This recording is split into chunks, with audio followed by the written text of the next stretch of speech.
The kitchen was quiet except for the soft hum of the dishwasher when Emma stormed in, waving an envelope like a victory flag. Her eyes gleamed with a cruel satisfaction I'd never seen in my 17-year-old daughter before. "Look what I got," she said, her voice dripping with contempt. She slapped the envelope onto the counter between us. "DNA results. Want to explain why Dad isn't showing up as my biological father?" My hands stilled over the sink where I'd been washing dishes. I carefully dried them on a kitchen towel, buying myself precious seconds to steady my racing heart. I'd known this day might come, but I hadn't expected it like this, hadn't expected the look of smug triumph on my daughter's face. "How long have you been lying to us?" Emma demanded, crossing her arms. "Does Dad even know, or have you been playing him for a fool all these years too?" I took a deep breath, studying her face, the face that looked so much like mine at her age, yet held none of the warmth or understanding I desperately needed from her right now. "Sit down, Emma," I said quietly. "This isn't a conversation we should have standing up." She scoffed but dropped into one of the kitchen chairs, still radiating righteous anger. "Fine. Explain how you've been living a lie for the past 17 years. This should be good.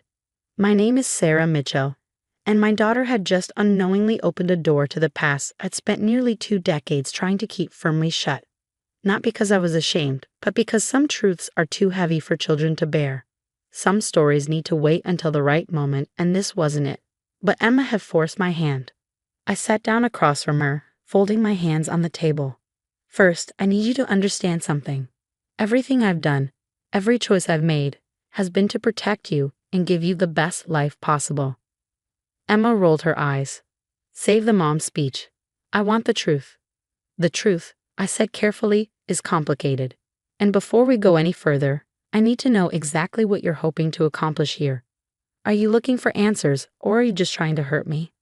She faltered for a moment, her confidence wavering. "I deserve to know who my real father is," she said finally, but her voice had lost some of its edge. I nodded slowly. "Yes, you do. But not like this. Not as a weapon you can use to try to tear this family apart." "Family?" She laughed bitterly. "What family? It's all built on lies." "No," I said firmly. "It's built on love. Your father, the man who raised you, who has loved you every single day of your life. He knows you're not biologically his. He's always known." Emma's eyes widened, her carefully constructed narrative beginning to crack. "What? David and I met when I was already pregnant with you," I explained, watching her face carefully. "I was 22, scared, and alone. He didn't have to stay. He didn't have to love us.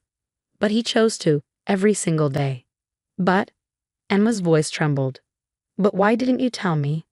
I reached across the table, grateful when she didn't pull away from my touch. "Because some stories need time.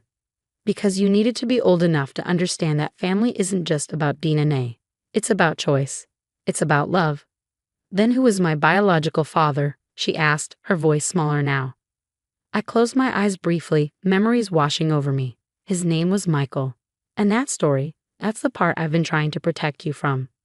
"I want to know," Emma insisted, but the smugness was gone, replaced by something more vulnerable. "I need to know." I took another deep breath, steeling myself for the conversation I'd hoped to have years from now, when she was older, when she could better understand the complexities of love and loss and the choices we make when we're young. "I met Michael when I was in college." I began, my voice steady despite the ache in my chest. "He was charming, ambitious, and I thought I was in love. We dated for nearly a year before I got pregnant." Emma leaned forward, hanging on every word. "What happened?" "When I told him about the pregnancy, I paused, choosing my words carefully. "He made it clear he wasn't ready for that responsibility. He had plans. Law school, a career, a future that didn't include a baby.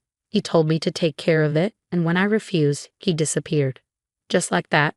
Emma whispered. I nodded. "Just like that. I tried to contact him a few times, but he blocked my number, changed his email.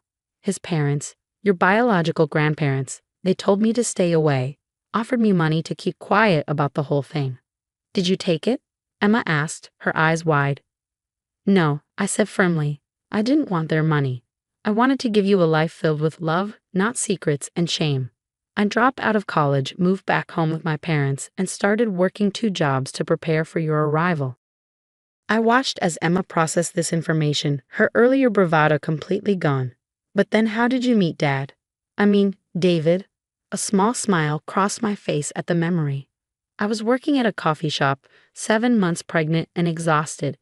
David was a regular customer, always kind, always left a good tip. One day, I was so tired I nearly fainted while taking his order. He helped me sit down, brought me water, and stayed with me until my shift ended. And he didn't care that you were pregnant with someone else's baby. He said it was like getting two miracles for the price of one. I replied, feeling tears prick at my eyes. He started coming by more often, always checking on me, bringing me healthy snacks because he'd read somewhere that pregnant women needed extra nutrients. Emma's lip trembled. He really chose us. He did. I confirmed. We got married when you were 6 months old. He insisted on legally adopting you, said he wanted the world to know you were his daughter in every way that mattered. That's why his name is on your birth certificate, because he chose to be your father.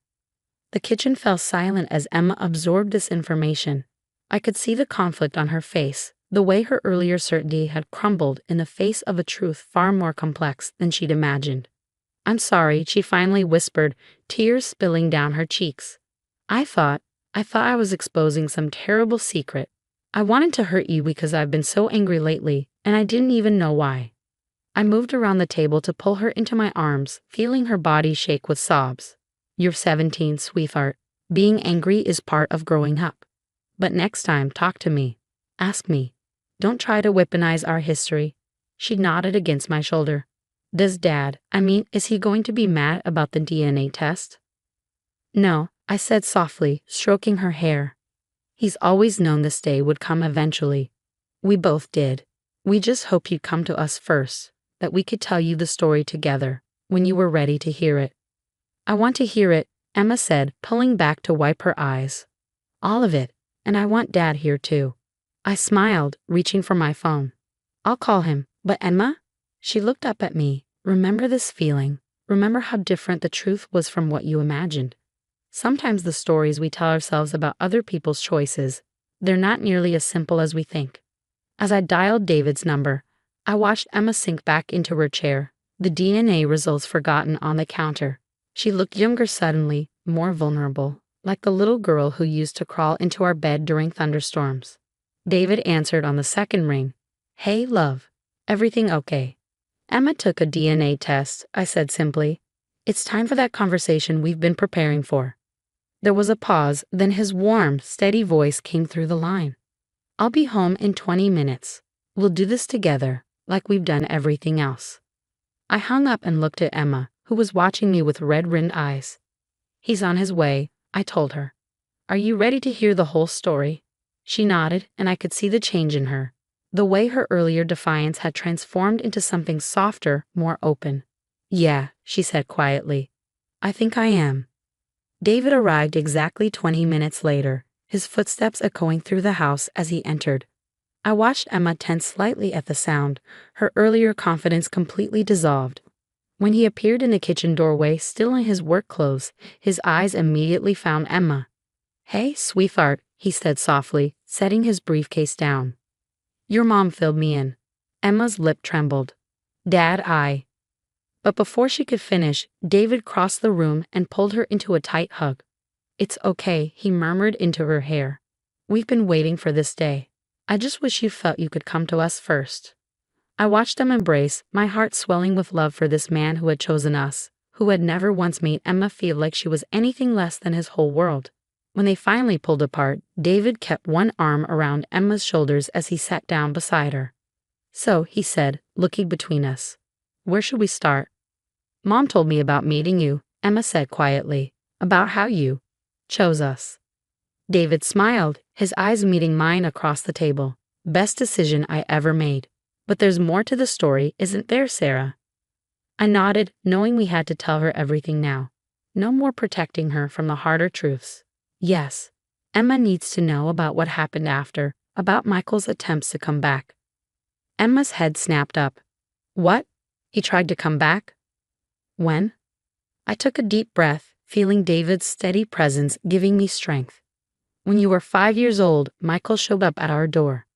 He'd seen a photo of you at his parents' house. They'd been keeping tabs on us through mutual friends. Though I didn't know it at the time. What did he want? Emma asked, her voice barely above a whisper. He said he'd made a mistake. I continued, the memory still sharp after all these years.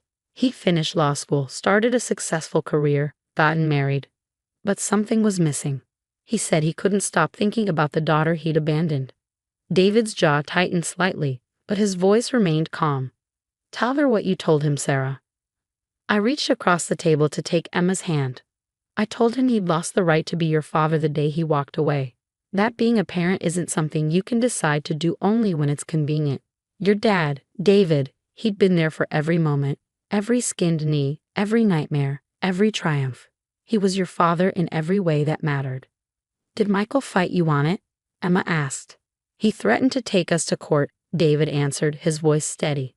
Said he had resources now, could prove he was the biological father and demand partial custody. Emma's eyes widened. What did you do? We fought back, I said simply. We had years of documented abandonment, proof that he'd rejected any responsibility when I was pregnant. Plus, David had legally adopted you. The law was on our side. But more importantly, David added, squeezing Emma's shoulder, you were old enough to be affected by any custody battle. We weren't going to put you through that trauma just because Michael suddenly decided he was ready to play dad. He backed off eventually, I continued. I think he realized that pursuing it would only hurt everyone involved, especially you. But he did make one request. What was it? Emma asked. He asked that when you were old enough to understand, we tell you the truth. Tell you that he regretted his choices, that he'd grown up and realized what he'd thrown away. I paused, studying my daughter's face. We agreed, but on our terms, when we felt you were ready. Emma was quiet for a moment, processing everything. Do you know where he is now? David and I exchanged a look. Yes, I said carefully. He's still in the area, actually. He has his own law firm downtown. 2 other children with his wife. My half-siblings, Emma whispered, testing the words. Biologically, yes, David said gently. But Emma, you need to understand something. Just because you share DNA with someone doesn't mean they have a right to be in your life. That's your choice to make, when and if you're ready. Emma looked up at him, tears in her eyes. But you'll always be my real dad, right? No matter what. David pulled her close again, his own eyes glistening. Always, sweetheart. Nothing could ever change that. I watched them together, remembering all the moments that had led us here. The day David had first held Emma, his eyes full of wonder. Her first steps, taken toward him with complete trust. The father-daughter dances, the bedtime stories, the countless small moments that had built their unshakable bond. I feel so stupid, Emma said finally, wiping her eyes. I thought I was going to expose this huge scandal, but instead you learned that family is more complicated and beautiful than just biology. I finished for her. That love is a choice we make every day. The DNA test, David added, it doesn't change who we are. It doesn't erase our history or diminish our love for you. If anything, it just confirms what I've always known, that choosing to be your father was the greatest gift of my life. Emma reached for the envelope still sitting on the counter, picking it up with trembling fingers. Can we throw this away? I don't need it anymore. I smiled, feeling tears prick at my eyes. Of course, sweetheart. We watched as she tore the envelope in half, then quarters, letting the pieces fall into the trash. As she did, I saw something shift in her expression, a kind of peace settling over her features. Mom, she said softly. Dad, I'm sorry. For trying to hurt you, for not trusting you enough to just ask. We understand, I assured her. Growing up means questioning things, trying to figure out who you are. But next time you have questions about your past, come to us first. We've never wanted to hide anything from you. We just wanted to protect you until you were ready for the whole truth. David nodded in agreement. And now that everything's out in the open, we can talk about what you want to do next. If you have questions about Michael, about your biological heritage, we'll help you find those answers when you're ready. Emma shook her head. I don't think I want to know right now. Maybe someday, but she looked between us, her expression softening. Right now, I just want to be here, with my real family. The three of us sat there in the kitchen as the evening light filtered through the windows, our family stronger for having weathered this storm together. Emma's DNA test, meant to be a weapon, had instead become a bridge to understanding, a reminder that the bonds that matter most aren't the ones we're born with, but the ones we choose to nurture and protect. Later that night, after Emma had gone to bed, David and I sat on the back porch, his arm around my shoulders as we looked up at the stars. "You okay?" he asked softly. I nodded, leaning into his warmth. "Better than okay. I think this needed to happen. Maybe not exactly the way it did, but Emma needed to know the truth. She's stronger than we give her credit for," David mused. "Just like her mother." I turned to look at him, this man who had stepped into our lives and chosen to make us his family. "Thank you," I whispered. "For everything. For loving us both so completely." He smiled, pulling me closer. "Thank you for letting me, for trusting me with your heart and with Emma's." Inside, we could hear Emma moving around in her room, probably getting ready for bed. The sound was so familiar, so precious, a reminder of all the ordinary moments that made up our extraordinary love story. "Do you think she'll want to meet him someday?" I asked quietly. "Michael?" David was quiet for a moment, considering. "Maybe, and if she does, we'll support her. But I think today showed her something important, that the truth isn't always what we expect it to be, and sometimes the family we choose is stronger than the family we're born into." I nodded, feeling a deep sense of peace settle over me. The secret I'd carried for so long wasn't a secret anymore. And somehow, that made everything clear. Our family wasn't perfect, but it was real. It was built on choice, on love, on the daily decision to be there for each other. Emma's DNA test, meant to break us apart, had only brought us closer together. It had shown her, and reminded us, that family isn't just about blood. It's about the people who stay, who choose to love us through every storm, who build a life with us one moment at a time. As David and I sat there under the stars, I thought about all the paths that had led us here. Every choice, every struggle, every moment of doubt and faith. And I knew with absolute certainty that we had created something beautiful, a family bound not by DNA, but by something far stronger. The power of unconditional love.